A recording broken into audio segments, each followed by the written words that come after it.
소프라노 송보민입니다. 저는 지금 6년차 이탈리아에 거주 중이고요. 오늘은 여러분들과 같이 온앤오프라인 뮤직과 같이 한예종 입시 이탈리아 가곡 중에 두 곡을 같이 살펴보도록 할 거예요. 저는 사실 부산 사람이어서 그리고 부산 예고 출신이지만 입시를 볼 때 진짜 옛날이죠.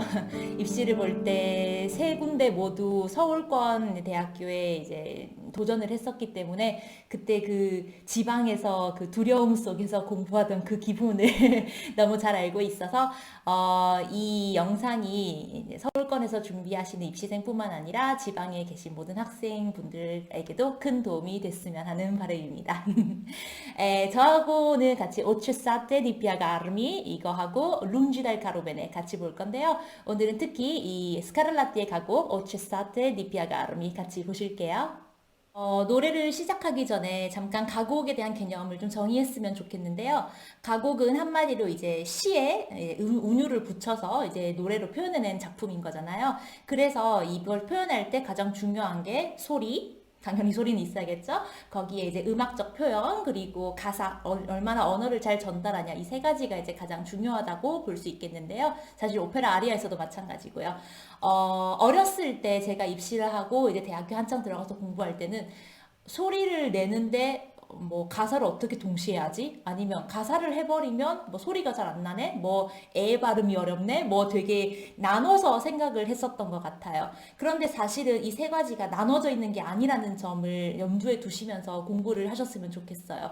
예를 들면 언어를 알게 되면서 소리적으로 도움이 되는 게 진짜 많고요. 예를 들면 저도 이탈리아어를 자유롭게 할 수 있게 되면서 소리적으로 해결된 게 굉장히 많이 있었다고 느꼈고요. 예를 들면 반대로도 소리를 잘 내는 사람들은 혹시 이 언어를 모른다고 해도 본능적으로 거기에 악센트를 잘 싣거나 본능적으로 표현을 한다거나 해서 저 사람 진짜 언어 모르는 사람 맞아? 전혀 안 느껴진다. 뭐 이렇게 느껴질 수도 있는 경우가 많아요.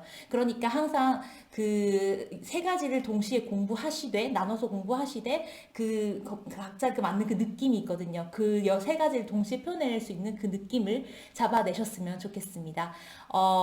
이제 여기에서는 소리 같은 경우는 이제 각자 선생님들께서 이제 열심히 가르쳐 주시고 잘 가르쳐 주시고 여러분들도 열심히 배우고 계실 테니까 이 영상에서는 특히 언어를 어떻게 음악에 접목시키는 것에 대해서 이제 직접적으로 한번 살펴보도록 할게요.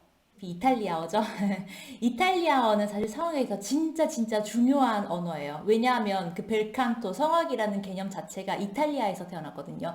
그런데 한번 언어를 이해하시면 여기에서 태어날 수밖에 없었다. 진짜 그런 느낌이 있어요.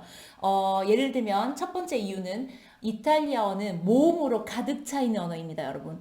이게 무슨 말이냐면 한국 사람들이 이야기를 할 때는 사실 자음이 굉장히 많이 들려요. 예를 들면 이탈리아 사람들이 한국어를 따라할 때 따라해봐 이렇게 얘기하면 전부 다 이렇게 들린대요. 이게 뭐 때문이냐면 저희는 항상 말을 할 때 좀 뒤로 얘기하잖아요.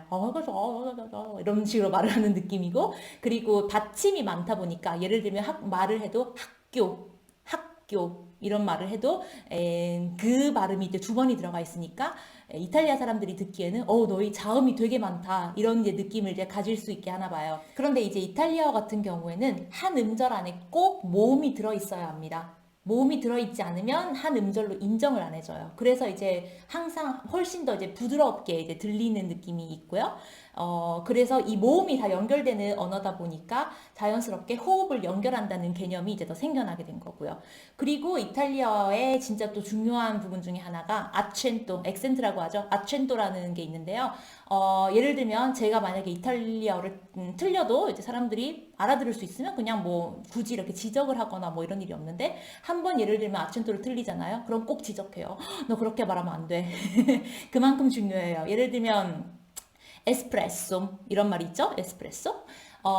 에스프레소 여기에 이제 아첸토가 있는 단어예요. 그래서 제가 에스프레소 이렇게 말을 하지 않으면 못 알아들어요. 못 알아듣거나 아니면 웃거나 예를 들면 제가 에스프레소 진짜 틀린 말이에요.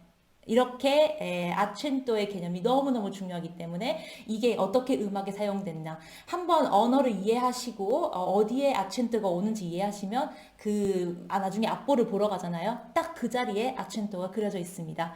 음악가들이 모든 그걸 다 고려를 하고 한 프레이즈를 만드는 거예요. 예, 이런 의미에서 이탈리아 언어를 알아두시면 노래하는데 정말 정말 큰 도움이 될 거라고 이제 말씀을 드리고 싶습니다.